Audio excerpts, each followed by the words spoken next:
Hello and welcome to Two Girls in a Pod. I'm Sharon. I'm Christy. Hope all of you are doing well. We ended up taking last week off because we had some friends over and just kind of enjoyed our little time off. And now we're back. Very excited to be back. Yeah. And as always, Christy and I have our little conversations. And, one day we're talking and you made a really interesting point. You said growing up, you had never heard of mental illness. Talk a little bit about that. No, I hadn't. And I only knew, I knew different people that apparently had mental illness, but I did not realize that. It wasn't something that I had any frame of reference. So there was no recognizing that maybe somebody I knew that I didn't understand why they were the way they were. It was just, they seemed quirky or they seemed uptight or they seemed, and sometimes, though I found out later, sometimes that those things were their mental illness playing out. But because I had no idea what mental illness looked like, I did not know and sometimes, people got a label by the way that they acted, but I didn't understand it was something that they were struggling with because of a mental illness. Well, and I think that's true. I think what we'll do is we'll sometimes label people like, oh my God, that person is so rude because they didn't talk, not understanding that they may have really bad social anxiety. So they're not going to talk because to talk would be tremendously hard for them. But people will tend to make these value judgments on people, and particularly around mental illness, because I think it is one of those things that growing up, I kind of knew what it meant to be sad or that because our school had our counselor wasn't just our guidance counselor. She was also a counselor. So, we could go talk to her. So shout out to Sherry for that. She was there really to talk and to listen. She was the first person I talked to. And I was there like, oh, this is kind of cool. And I attended a really big school. We had a guidance counselor, but it wasn't anything beyond that.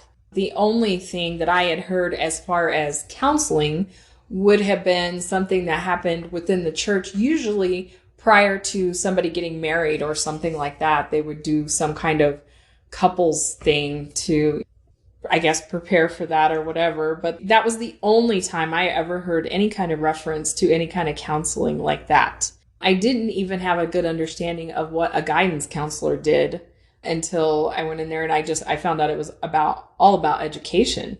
I did think that maybe counselors had something to do with teen pregnancies and things like that, maybe dealing with stuff like that. I had no concept of what mental health was about.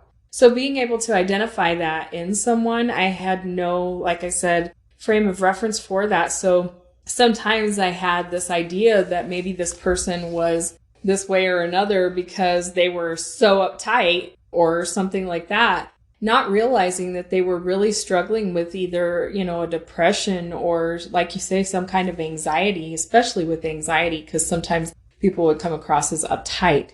And, it's just not having an idea of what they're going through. Well, I think what's interesting, too, is that you did not even realize that you had anxiety. Right. So you especially can't identify it within yourself if you do not have any idea what that looks like. You just know what you know. So you grow up in a system and you're just dealing with what's in front of you. And it's not there. You don't have any idea that there is maybe something that could help. Well, and I think that's true. And I think that oftentimes what happens is people, when they are experiencing those, it becomes such a norm that you didn't realize it was abnormal.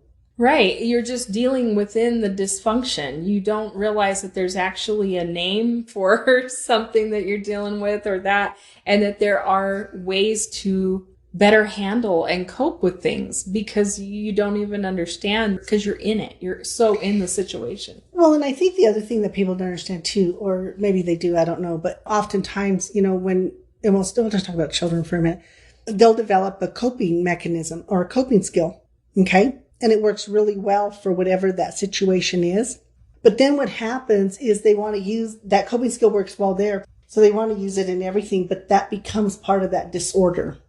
So if they're using a coping skill, so if they've been abused in any way, say, they might shut off and they might shrink. They'll shrink in size even or do whatever they do. and it works. It kind of keeps them safe. Well, that what happens though is they get into society, and as they grow up and stuff, they're still using that shrinking, and then it's creating anxiety now because of how other people are reacting and responding to it.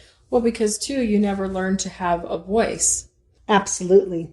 And I think that's one of the big things is not understanding how much if we take a person and start in childhood, it can happen any time, but if you in childhood, if you start taking that voice away, that starts to create all of these things on the back in the background about how they view the world, how they see themselves in the world. Mm-hmm.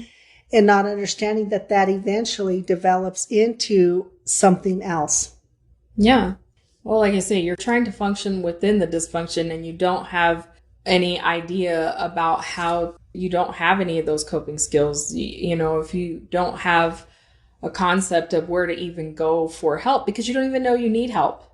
And I know even like, you know, after your dad passed away, I know that it was just such a hard time. And then I got the meningitis. And I don't think even for you, you realized how overwhelming that became. It was just so much in such a quick time. And that's why I always tell people, you know, when it comes to mental illness or poverty, we're all only a circumstance away from it. And so if we have that concept of I'm a circumstance away from mental illness or I'm a circumstance away from poverty, then maybe that will teach us to have more empathy and to also look at things differently and not be as judgmental of those things when we realize that we're not that far removed from that kind of situation. Well, yeah, and I think that people don't even realize that something can develop out of those kinds of events, and sometimes you need that help.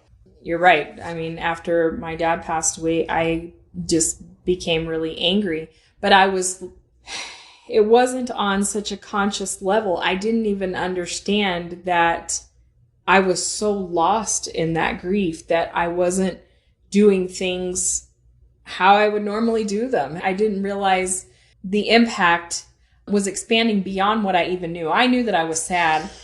I knew I was heartbroken, but it was impacting me in ways too that even like in my job or things like that, where that I didn't even realize there were things I was missing. I wasn't catching like I normally would. And I think that people don't even realize that. They're so lost in that grief. They don't even realize how much it's impacting every part of their life. And, you know, when I do grief and loss, I've done a bit of it in my career, understanding that grief and loss is a process and it's not about stopping the grief process. It's not about the person being sad, but we're looking at when grief and loss goes into a depression. Yeah. That's where it's a little bit different because when you're in grief, you can kind of move in and out of it.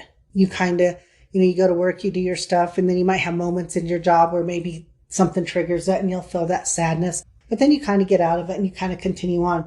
But what happens is when you go into from grief and loss into depression, which you did, right, that's what made it harder for you was that you went into that depressive thing. And this is something that, you know, one of the things is in the years I've done this and in the time that we have talked about depression, we talk about the sad, we talk about not wanting to do things, our lack of interest, blah, blah, blah. But I'm telling you right now, one of the things that I have seen in my practice in 22 years is anger. And we do not talk about that anger, which is a symptom. So when people see people angry, they do not realize, they'll say, well, that person's angry. So they might dismiss the depression of it. But of course you're angry.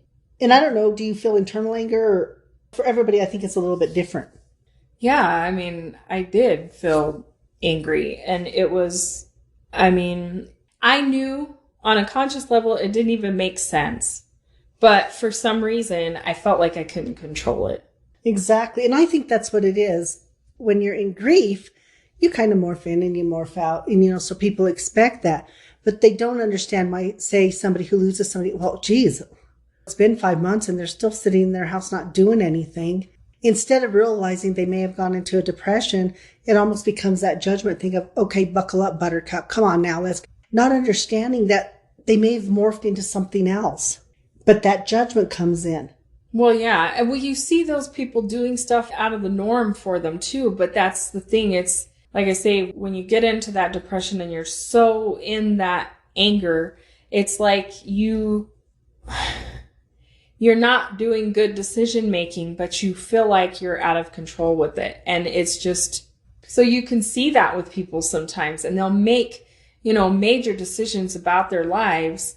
And from the outside, I think people do not understand a lot of time it's the depression that's creating that people make those kind of changes. Well, I think it's the depression. I think in grief and loss, grief and loss, we always talk about don't make a major decision in at least the first year of your grief and loss, because sometimes you make it thinking it's going to make you feel better. Yes, because you're just always seeking that something to make you feel better. To make you feel alive and whole. Yeah. And you go make those decisions. Well, the thing with that is when you're out of your grief, you're there like, holy crap, why did I do this? Why am I driving that new sports car? I didn't even want a sports car, or whatever that is, because that happens often. But we don't talk about it. We don't feel comfortable with grief, and we don't feel comfortable with mental health, with depression and things like that in people. It makes people uncomfortable. And maybe that's why even with you didn't know very much about it growing up, because it makes people uncomfortable. And particularly because as time goes on, we're talking more and more about mental health. But I think even when we're talking about mental health, we have the TikTokers, and no disrespect to TikTokers, but we have people getting on TikTok or social media, and they're acting like they know about mental health, and they're giving out advice, and they're doing this. And then when I'm having to deal with them in my office, and they're like, what are you talking about? Well, this, and they're like, that, no. So there's all this misinformation too. So it's how do we have those really real conversations about mental health? Because we have more and more children who have mental health issues today. And it kind of freaks people out. They're like, wow, how can a kid have a problem? No. Crap happens, I guess. I think it's so much harder for people to identify because it's something that goes on internally, and you can see when somebody's hurt or if it's a physical type of thing or that. So I think it's harder to identify sometimes because it's something that's going on in the mind, and you're not able to see it in the same way. So growing up, I thought that mental illness had to do with people that had, I'm not really sure the term to use, but people that had disabilities were the people that were mental, that was the problem. It wasn't like people like you or I that just go about their day or whatever like that you would, because you can't see that. Mental illness it's internal. I think that's really a key thing too, because, we will tend to have empathy for the person with the cast on or that, we'll open the door, we'll do all those things, we'll show that extra kindness.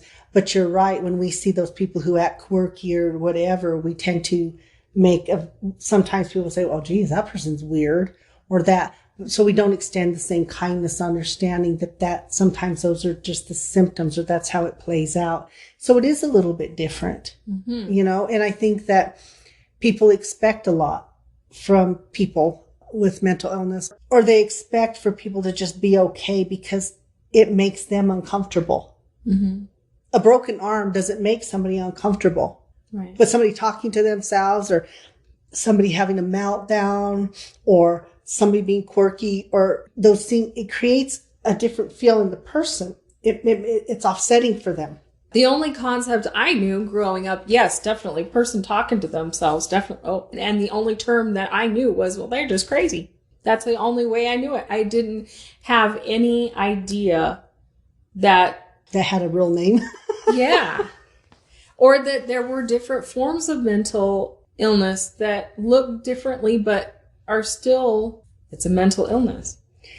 And I think that's what's interesting is that, and I don't know, maybe I think it was unfortunate in a way because growing up, our school experienced suicide. And so maybe that's what made it a little bit different too. I think we were aware that person, if they were healthy, would not have done this. You know what I mean? That there had to be more to it. And so I think for me growing up, it was such a different experience, even though it was even before, a little before you, but, generationally too. And, culturally, you just don't talk about that kind of stuff. They're crazy. Those are crazy cousins. We don't talk about them mm-hmm. kind of thing, but not understanding that they weren't crazy by choice. Mm-hmm. And I always think we're big Golden Girl fans, but I always think that Golden Girls did an amazing job. They were out in the 80s, but the few episodes they had on mental illness. But we also have these certain things. And I remember one mental illness, Sophia not wanting to go to the therapist, they were going to go to the therapist. She goes, because they always blame the mother. And that is so common, you know, because people think of that Freudian thing of, oh, it's always the mother's fault. So people even became leery of that, of therapy for that very reason. Oh yeah, I'm not going to tell my kid to go to therapy because they're going to blame me if you're the mom.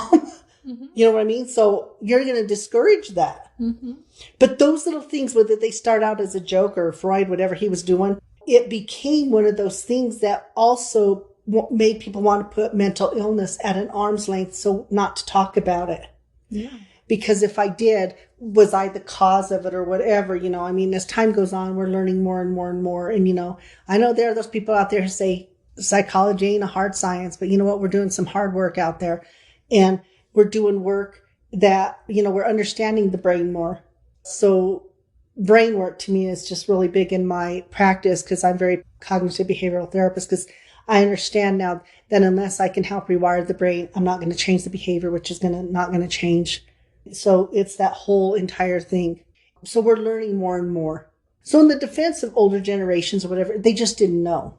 No, and there was such a misconception. Unless it was the severity of this person needed to be institutionalized or something, that they didn't have any concept of what. Well, you know, it was really like. And it was really interesting as I was having a conversation with my client, and she said that the little child started having a huge meltdown outbreak and just crazy behavior by their standards and that. And her mom, you know what? I never believed in exorcisms until now, because for so long, people truly have believed that it was somehow demonic when we looked at those certain disorders. So even that was this misconception. So, geez, if you were ever feeling down, you didn't want to say anything if you thought you were going to have to be, you know, some exorcism was going to happen for you. Mm-hmm. You know what I'm saying? Or casting out demons. We call them exorcism. You all call them casting out demons. Right. Well, and who would want to believe that? I mean, just talk about adding to the mental illness. Who would want to believe that they were possessed? So. Well, but once again, I think it was because people didn't have an understanding. So if you were looking at it from a religious thing and you saw people behaving this way, then yeah, the natural thing would be, oh my God, that person is possessed by something. Mm-hmm. Even with another client had a situation, and, you know, he said, when I looked into his eyes, he goes, I saw the demons, the devils. I said, what you saw was mental illness, because mental illness can look scary. But he has such an amazing amount of empathy for it because of he understands his own mental illness. So he has the empathy for it. But even like with that, you want to have a description for these odd behaviors that are outside of the character. Even for him, he has his own, but this is like one step removed from his mental illness. So when he's looking at that, there has to be a definition. And once again, because we don't see mental illness, I think people will put that other name of, oh my God, it must be demonic. So even for you, something that looked like that wasn't mental illness growing up, they would just say they were going to cast out demons, or they needed the demons casted out. Wouldn't you agree? Mm-hmm. Did you ever have to see that? Yeah, I actually did. Talk about that for a minute, because I think that's kind of always fascinating. Well, it was kind of very actually traumatic. I mean, I just remember them holding this person down, and how old were you when more or less? I was probably like 13 or something like that. And using that as a fear factor kind of thing, I really felt like they did that too. Like this was happening and you were to show reverence, and that if you did not, that those spirits could jump on you. And in fact, when this was happening and I was watching all this, I remember somebody approaching a friend and I and saying, you know, you need to be reverent. And because I think I had whispered something to her. She said, this person came and they were like, you need to be reverent, or something like this can attack you. And so I remember thinking, you know, it was a scary thing to watch to begin with, or hear. It was, very loud. And so it was a scary thing. But I feel like, you know, it had a huge impact on my memory too, because I remember just the anguish of this person and also being told that. So it was a scary thing for me. And you know, chances are the person had a mental illness. Yeah, quite possibly. Yeah. But, you know, I mean, I can't imagine that. And once again, it's something you don't see. And when you don't understand it, historically, in the churches and religions or different faiths, that would be the thing, is to figure out how to get rid of it. And can you imagine already being in a state where there's confusion and stuff, and then you have all these people coming around you? And I just don't think that helps. It's like when I'm working with kids, if I'm having a kid escalate and the school's telling me, well, they just continue to escalate. And I'm saying, well, okay, what did y'all do? And, when you have 6 giant people standing around a little child, of course, now you've heightened everything. You're using force and power. And of course, then the kid looks even more out of control. Well, they are more out of control because they're afraid. And if they're anxious, you've now just taken their anxiety from a 10 to a 30. And their thing becomes that fight or flight. Well, and you factor in, even a person who's not dealing with something like that. You try to restrain a person, and that's just going to, I would think, make them escalate, especially if they're already having some kind of, I don't know, psychosis going on or something, and that's the way it was with that situation, because they were physically restraining this person, and there was just, screaming and all of that. And so it was frightening. I was working, and Tim and I laugh about this when we worked in the school together, because a little girl, elementary, I get called to go down there, and I go down there, and she has kicked the superintendent between the legs and the principal, both males, and they're hurting. Not Tim. He was smart enough to run in, to get out of her way. But once again, they thought because they were males and they had authority, that mattered to her. And in that situation, she was just trying to get out. Hers was flight. It was flight. So she did. She finally took off running. Anyway, I'm there, and they're like, I'm not going to engage with her. I'm not going to be there like, sweetie, you need to calm down. Well, she could do that. She would have already done it. Right. It's a matter of holding that space and waiting. And we were able to calm her down and stuff. But oftentimes people get in more trouble because they escalate more. But sometimes it's the other people who are creating more of the situation that's causing the escalation. And I think if we had a better idea of what mental illness is and what it looks like, and there are many different things, like, I had never been around anybody that has like Tourette's or something like that. Here in the community, I have been around that since then. And yeah, it makes people uncomfortable, and they look and they're like, what is going on? But understanding, you can have a little more compassion, I feel like, if you can have a better idea of what's happening with that person. I know when I was younger, if I had ever heard somebody doing that, I would have been like, what? Cast out the demons. Yeah. There's really something wrong with that person, but I wouldn't have identified it as a mental health issue, I guess. We went out one night with our neighbor, lover. She says, hey, can I invite somebody else? We're there like, sure. The more the merrier. So as soon as we get in the van and we're driving, I'm there like, whoa. And I don't say anything. I'm just there like, okay, maybe, whatever. So, and then the more we drive, the more I'm thinking, this is interesting. So anyway, we get there. Well, now the thing is number one, she was bipolar, and she had now gone into a manic, she was in mania. And Christy and June and my cousin, they really they didn't understand what was going on, because that was just, but then she started to have hallucinations and delusions in the thing. So anyway, long story short, we had to leave the bar with me carrying her out because things didn't go well. But part of it was her mental illness. And I was able to identify that she was in a manic state. So we get back in the van and we're driving, and I look over at Christy and I go, sweetie, what you thinking? And your response was? I had never witnessed that before. So I said, I haven't been able to hear myself think for the last, I don't know how many hours. I have no idea what's going on. I don't understand this. I had never witnessed that. And just the conversation that she was having, I couldn't even replicate that to explain how that sounded. I just know that she would be talking, and right in the middle of the sentence, it would be a whole nother conversation, and all of it pieced together so seamlessly. I did not even understand what she was saying. So she had some fragmented speech, but it was kind of a neat experience. Not a need in that, but it helped you to see mental illness too. It was not a thing of being mean or rude to her. No. Anything like that. I would just talk to her occasionally, just to keep her calm. She did fine with that. As soon as she wasn't escalated anymore, she was fine. I mean, she was still in a manic state. She was still having some other stuff going on, but it was an experience. And even for June, they hadn't seen that before. Mm-mm. So to be able to see that and understand that this was just another diagnosis of mental illness. And since we've been together and you've been involved with the practice and, you take care of the clients as they come in, you've witnessed schizophrenia, which made you sad. Yeah. The person that would come to see you, she was very paranoid. And I would just see that look of fear in her eyes all the time.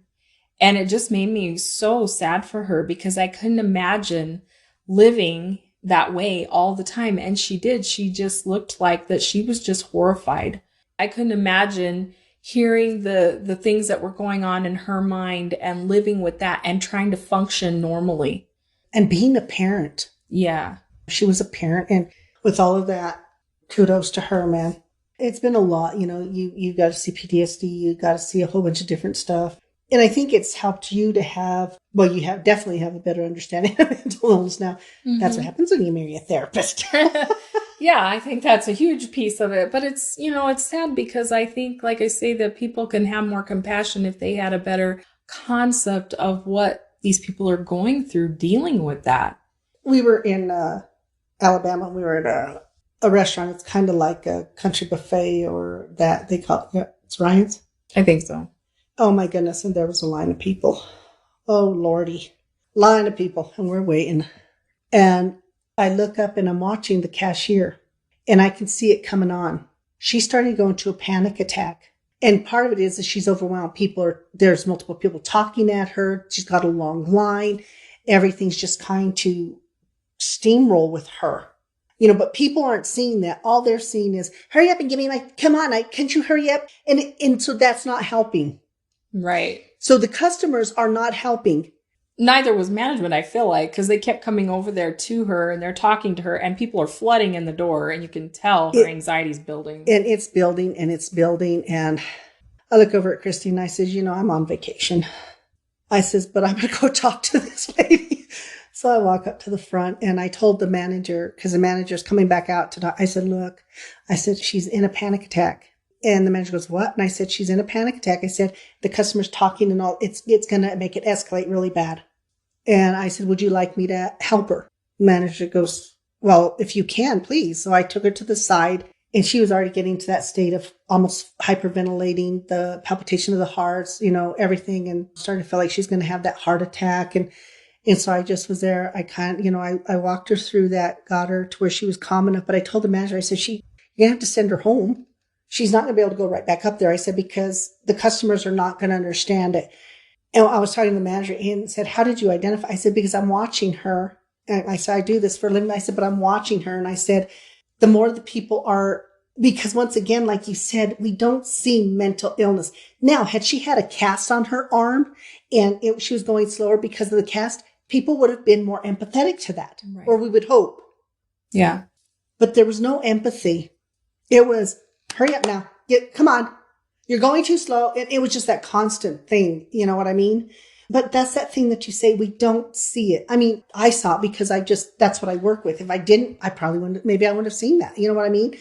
But I think the thing is once again, we don't see it. We will see people get slow, or in her case, the more they did that with her, the less she could do. She was making mistakes. Kind of like you said, when you were in that grief and loss, but yours had gone to depression, you were making mistakes. You were being angry. Being able to identify that something shifted with you. You're not an angry person. Mm-hmm. You're really not. Well, occasionally. Road rage, but she's gotten so much better about that. I've worked through a lot of that. You were angry. And that was my first indication that she was no longer in grief and loss.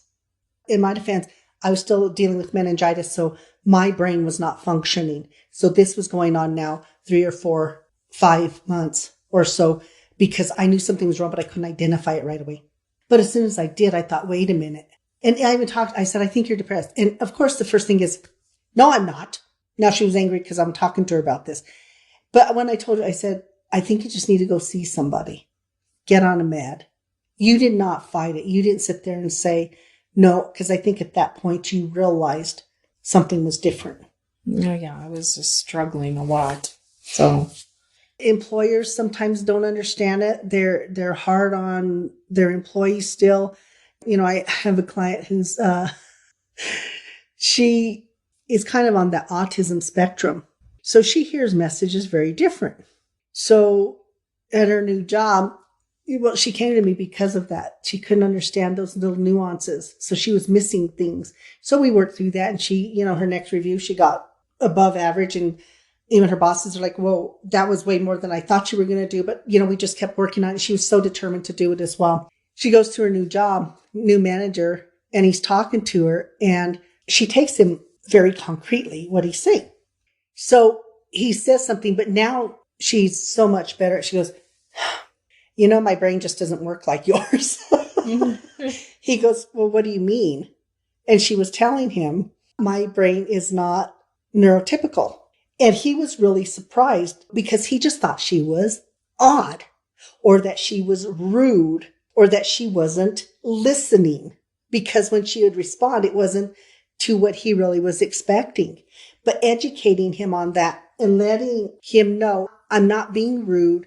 And then she told him, please tell me exactly what it is you want me to do, and I will do that. But before that, once again, even in her other job, people just thought she was rude or odd or not listening. So she was getting all of those labels, and it was none of those things. And people didn't bother to stop. But when she came in and I'm talking to her, they're like, you know that you're non-neurotypical, right? And she goes, what does that mean? I said, you're kind of on the autism spectrum. And as we talk, she goes, oh, and the light goes on. She goes, oh, this makes sense why in life I've had these kind of things. But once again, it's this labeling and all of this stuff that happens that makes us, because we don't understand it, because we don't take the time to understand it. So I guess this episode is really about, it's not just about mental health awareness. It's about the fact that we have to sometimes admit, or we have to, how much of the stuff that we listen to is the social stuff that's not even the true stuff, and how we're going to educate ourselves and know more about it. Because I think in today's society, it would be very odd for any of my listeners or anybody to sit there and say that they do not know somebody who has a mental illness. They may not know they have a mental illness. But also, and hopefully for the people listening, if you don't know that, looking at people differently, maybe it'll be helpful, because maybe when the next time you're there and you see somebody being a certain way, instead of going to that place of judgment and, oh my goodness, that person's rude, or wow, they're rude. Look, they won't even talk. Oh, they think they're too good. There's so many things that I hear, these verbiage, that maybe the awareness becomes to have compassion for people, regardless if they have the mental illness, they're shy, introverted, whatever that is, for us to take a moment to realize that, or maybe they're just having a bad day. But how do we have an awareness to the fact that when somebody is acting or behaving a certain way, that we don't have to take on the job of putting a value judgment on that and labeling that person, because everybody struggles in some way, shape, or form, whether it's a mental illness or just stuff happens. And realizing you may not be aware, it's like, of what's going on with that person. I know that even within family or things like that, like there are some people that have, I don't know what you call that when they don't want to leave the house, or that. Agoraphobia. Yeah. So, I mean, there can be situations like that. I know in my family, there's a family member that would hardly ever leave the house. That was a misconception of mine, that person just wanted nothing to do with us, or, that they had some kind of ill feelings toward us or whatever, because they wouldn't participate in family things or that kind of stuff. So you can just have such a misconception about what's going on with people and not realizing that they're dealing with something like that. Well, and I think the other thing is that even talking about families, is sometimes when that person may be struggling with some mental thing, oftentimes, if they believe in the family system that, you don't talk about that stuff, or it doesn't exist or whatever, or it's never been talked about, that you can have those sadnesses and that. I think oftentimes you'll see those people will go to things like drugs and alcohol, even sex and gambling, anything that's going to create a stimulus to them to make them feel better for that short period of time. So, I always tell people, we often have what's called dual diagnosis, and that's when we have a mental illness with an addiction, because, oftentimes the addiction does not come first. The mental illness comes first. The addiction becomes that coping mechanism, which then becomes the addiction. It's one of those things too, is because we're not having those conversations. So hopefully, if you have children, helping them to be kind, teaching them that just because somebody's acting a certain way doesn't mean that that person is bad. And so, sometimes they are, sometimes people are jerks, plain and simple. But at least understanding that even if they're a jerk, we don't have to engage with it or do whatever with them. But that, I think, becomes the real thing, is how do we have that compassion, show that empathy, and do those things that are important too. And for you, Christy, to sit there and realize, you know what? I didn't know. I didn't know what that was. I didn't know it existed. And even having that conversation, that day, and saying, how many other people have no concept of, because they don't talk about it. Once again, it can be cultural. It can be religious. It could be just that people are afraid of it. There's a whole bunch of reasons I think people don't talk about it. Because sometimes people think if they talk about it, then, or, heaven forbid, anybody knows, cousin Johnny is crazy. Mm-hmm. Those kind of things, you kind of just hide them away, because you don't want to be associated with it and stuff like that. And I know that you've even talked about how sometimes there's a misconception with people of different cultures and stuff, like how passionate they may be when they talk about something. And sometimes it's misconstrued as they have some kind of mental illness or whatever like that. But it's really just maybe their passion or those kinds of things that they get kind of escalated. And so it looks different. Hispanic women oftentimes will be misdiagnosed as histrionic, because if they're in grief and loss or sorrow, or they're having a strong emotion, they will be very loud. They emote, because they emote and it goes away. So oftentimes if they're emoting that in front of a mental health professional, a mental health professional may call them histrionic. They're over exaggerating, but for them, it's the way to emote. They don't believe that you have to hide your sadness and all of that. If you're grieving, you grieve. But it can look very different. Or they can had one where the gentleman was happy. Well, he was upset, but he was upset at the loss of his child, but he was happy because the child came to visit him after he had passed. Well, they think that he's now having hallucinations, and he was a gentleman from Mexico, and he's explaining to me, and I'm there like, oh, I understand now. So, but it was like, no, he's not having a hallucination. This is part of the cultural thing that the son came to visit him. That's a good thing. It's not like he's seeing him all the time. It's hard to explain, but it's part of the culture. So it was like, oh, okay. So sometimes those things can be misconstrued as a mental illness as well. And sometimes they're not. It's just how people respond and react to certain things. You have some cultures where bad things happen and they have no expression. So they're like, oh, well, they're in denial, no, it's just how each one learns within their culture to deal with things too. And particularly around mental illness or around grief and loss, whatever that is. So, it's one of those things of, I guess, it's not really an awareness. This is more of a thing of thinking back for the listeners. What did you really know about mental illness? And when you think about even to your time in school, the people that you may have been around and said, oh, that's what that was. And how sometimes they're being treated poorly because people don't understand it. Oftentimes in schools, they might pick on somebody or they might do something. Sometimes it's because they know that person's different. And because they don't understand it, it makes them nervous. And sometimes when people are nervous, they do stupid things. You know what I mean? So sometimes it's how do we educate? How do we do those kind of things to make it better for them, to help them pass that?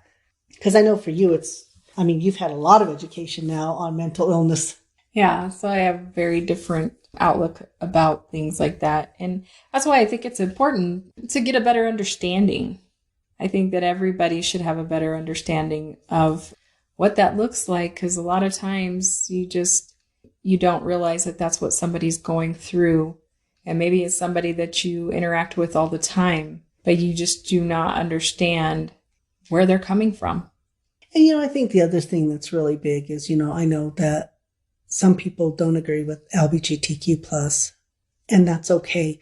But I always tell people, be careful, be aware of what you say and stuff. Because, if you're saying stuff like, oh, God doesn't love that person, God can't love that person or whatever, and you're talking in a room or around somebody who is already trying to navigate that and they hear that, that only compounds things. That's what I mean. Having your belief system is important. And I say, everybody, have your belief system, have your political views, have all of those things, but be careful. Look at your audience sometimes when you're talking, because sometimes people are talking and they're talking in a group, even in a family system. If you have 7 of your family members around, you may be talking about this, not understanding that maybe their child's struggling with that or whatever that is. And that only compounds those things. Be kind. It is not that hard. It is not that hard to stop and to think. We have a nanosecond before our mouth opens, and a nanosecond is all our brain needs in order to make a different response. When you're out and about and you see stuff like that, we do. And that's when Christy got to see the first person that had that more Tourette syndrome. Yeah. But she knew right away. She goes, oh, wait, that's because how the person was blurting out stuff and it didn't make sense. So the more educated you can become on these things, the more compassion. But I don't think one should have to educate themselves to be compassionate for other people. I think we can be compassionate without the education. But if you can't, then educate yourself. Learn new things. Yeah, because I think that a lot of times people end up taking things personally and not understanding that it's not something that someone's doing may not be directed at them. It's their coping mechanism for what they're dealing with.